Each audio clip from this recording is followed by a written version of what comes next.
Hello, my name is Master Payne, and in honor of National Magic Week, I've brought something mystifying, and in honor of Halloween, something terrifying. Because you see, I wasn't always a magician. No, like many of my brethren, I started off my career in the variety arts as a ventriloquist. Pretty scary, huh? Yes, I was the great Payne, master ventriloquist, and with my partner Barry, we toured the neighborhood doing shows for all of my friends and school chums. And every Halloween, we'd do a special show and we'd recite a very scary poem that we'd like to reprise for you today. I haven't seen Barry in over 45 years, and I'd actually lost track of him. I had no idea where he was. And so I called up my mom to see if he was still at the old house, and indeed he was. And so she put him in a box and sent him over, and he arrived just the other day. And unfortunately, Barry hasn't aged well over the years.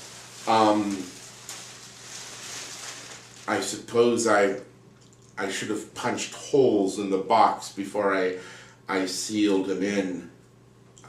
Who knew? There was nothing in the instructions. Sorry, Barry. So, in Barry's honor, I'd like to do the poem that we did every Halloween. We found it in a little book, 100 Dismal Poems for Sensitive Children. It's a classic. You may have even heard of it yourself.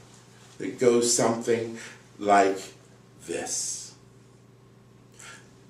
Little orphan Annies come to our house to stay, to wash the cups and saucers up, brush the crumbs away, shoo the chickens from the porch, dust the hearth, sweep, start the fires, bake the bread, earn her board and keep.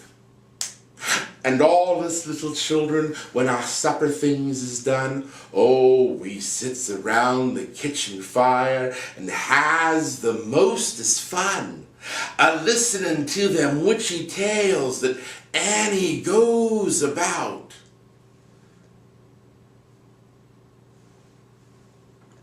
I'm sorry, this is the part where Barry usually broke in to do the refrain, but I'm afraid that won't be happening tonight, so we'll just keep moving on, shall we? Once there was a little boy. He wouldn't say his prayers. One night when he went off to bed, away upstairs, his mammy heard him holler, his pappy heard him bawl, but when they turned the covers back, 'twa'n't nothing there at all. They searched him in the attic room, the cubbyhole, the press. They searched him in the chimney flue, and everywheres, I guess.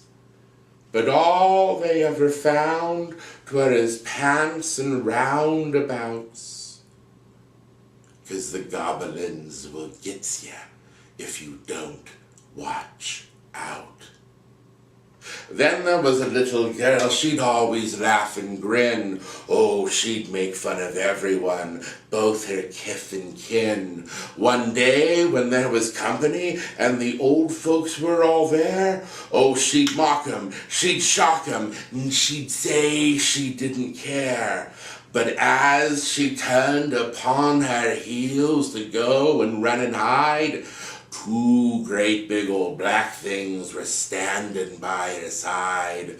They pulled her through the ceiling, for she knew what she's about.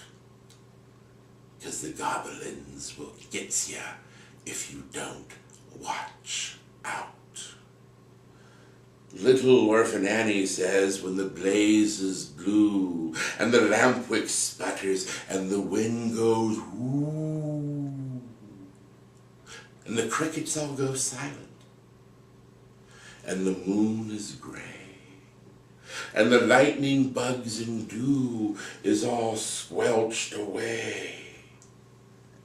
It's best to mind your parents and those teachers you hold dear, and cherish them that loves you, and dry the orphan's tear, and tend the sick and needy ones that gathers round about, lest the goblins gets you if you don't watch out.